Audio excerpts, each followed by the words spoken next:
The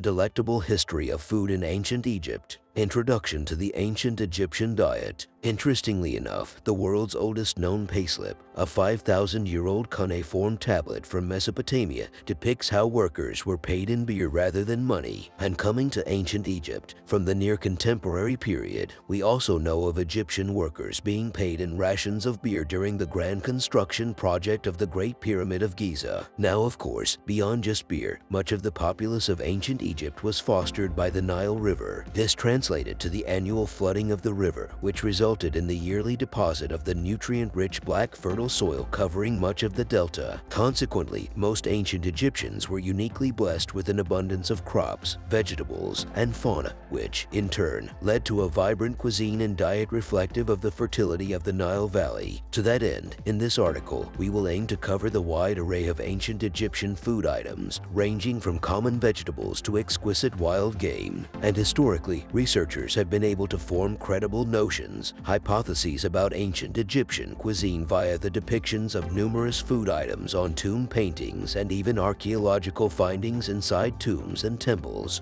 The staple food of ancient Egyptians. The most common food item pairing in ancient Egypt comprised bread and beer. Now, unsurprisingly, bread, one of the world's oldest food items, was a staple for both rich and poor due to the ubiquity of grain production. In fact, Egypt was known for its surplus grains that were even imported into the neighboring realms. In that regard, the main grain cultivated crops were emmer wheat and barley. Now, it should be noted that in spite of the apparent simplicity of bread, making it, especially in high amounts, was often a difficult task, mostly due to the hardy nature of the emmer wheat that was not conducive to being grounded by a grinding mill. As a solution, sand was added to the grinder to speed up the grinding process. One hypothesis states that due to the high content of sand in bread, some ancient Egyptian mummies tend to show signs of tooth decay. In any case, the resultant flour, mixed with yeast and water, was then baked in large stone ovens for mass consumption. Some bread loaves were even shaped in specific molds like human figures, gazelles, flowers, and obelisks to be used as offerings to the temple. As for beer, the stuff was usually made from both baked emmer and barley that were crumbled and soaked in water,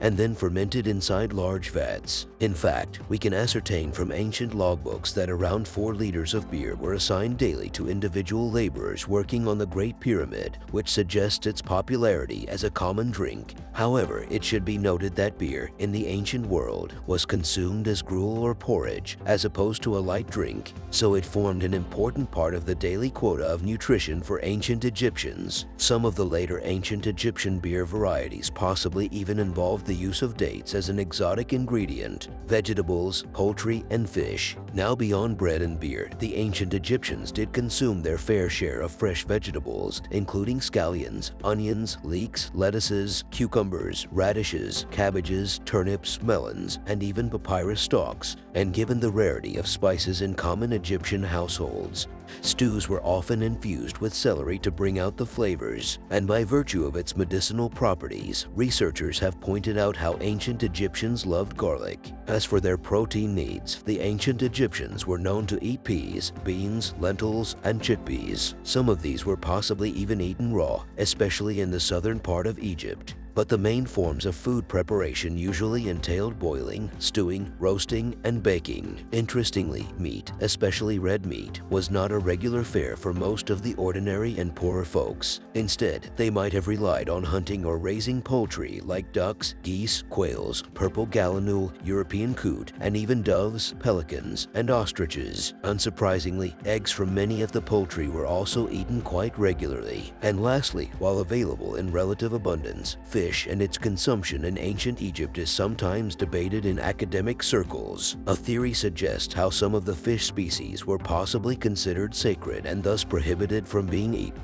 For example, the mythical creature Anet, represented by a red tilapia fish, may have been revered. On the other hand, golden tilapia may have been an essential ingredient for holistic medicinal recipes. There are also motifs that showcase scenes of fishing through netting and spearing. This suggests how fish might have been a substitution for meat for some poorer sections of society. In some cases, fish curing was perceived as an important activity, so much so that only temple officials were allowed to dry and salt fish. Pertaining to the latter, it should be noted that the preservation of food by salting was a very costly affair given the rarity of salt, the food of the nobility. Unlike the commoners, the nobility and royalty were known to indulge in meat dishes with greater frequency. To that end, goats and sheep were eaten, and so was pork, as could be discerned from archaeological evidence of tapeworms inside mummies. That brings us to beef, which was probably considered a high-status delicacy reserved for special occasions like funerary banquets and festivals.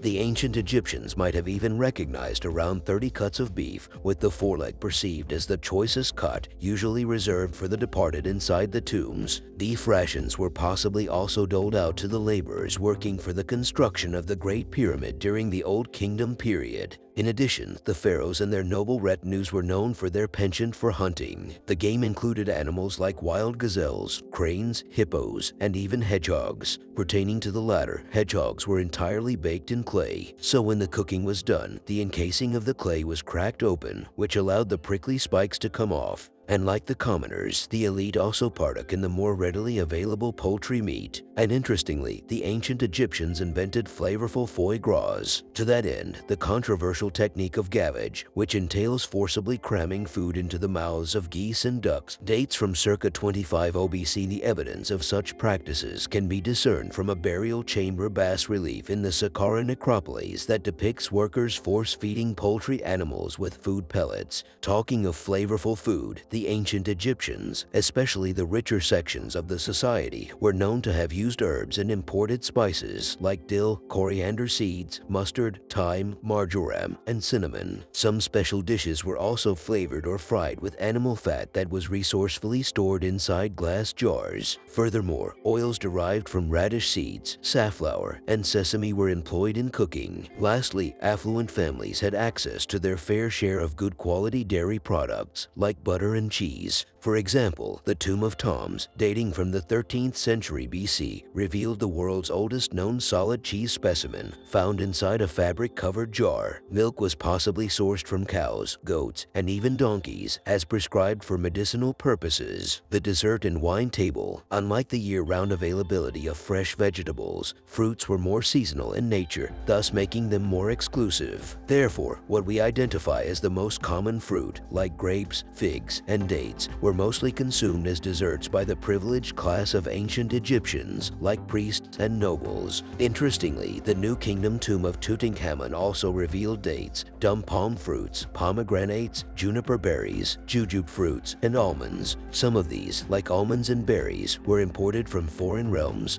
possibly Greece. We also know of imported coconuts being consumed as tender delicacies by affluent Egyptians. And since we brought up desserts, the cuisine of ancient Egypt did have its fair share of unique and fascinating dessert items. For example, cake, as a specific item, was possibly the cultural invention of ancient Egyptians. They made this dish of unleavened fine bread from high-grade flour that was baked on a round stone and sweetened with honey, the most prized of all sweeteners. Even more interesting is the fact that ancient Egyptians also ate actual marshmallows, i.e. the roots of the mallow plant. The root pulp was boiled with honey and thickened, then strained and cooled to be consumed as desserts and drops for sore throat. Similarly, tubers like tiger nuts were dried and mixed with honey to make sweets. The highly expensive honey, dates, and spices were also used to ferment wine, the exclusive drink of the Egyptian elites made from grapes and pomegranates. To that end, red wine, like shede, was believed to have divine qualities, possibly due to its rich red color that evoked the tint of blood. Consequently, owning vineyards was perceived as a prestigious endeavor that could only be afforded by royalty and the super rich. Honorable mention, the antibiotic beer. Previously, we talked about the popularity of beer as an integral porridge-like food in the Egyptian diet. Quite intriguingly, an analysis of bones of ancient Nubian people made in 2010 revealed the presence of tetracycline, an antibiotic that is also used in our modern times for treating bacterial infections. The bone specimens were nearly 2,000 years old, and thus the study yet again hinted at how antibiotics were familiar to ancient populations before the discovery of penicillin by Alexander Fleming in 1928. And the interesting part is, the Nubians probably took in tetracycline through their special beer concoctions that were more akin to sour porridge. From the historical perspective, the first batch of beer was possibly contaminated by streptomyces, a soil bacteria that produces tetracycline and also thrives in arid conditions such as Nubia. But the Nubians over time must have noticed how the accidental tetracycline antibiotic cured them of various bacterial ailments, so they devised their ingenious ways to propagate and brew this particular variety of beer and consume them as a part of their diet. It should also be noted that streptomyces can produce a golden-colored bacterial colony on the top of the beer. This particular hue might have enticed the Nubians and Egyptians to consume more of this special antibiotic beer. But unfortunately, as with many historical traditions of observed science, this specific art of brewing tetracycline beer was probably lost to time.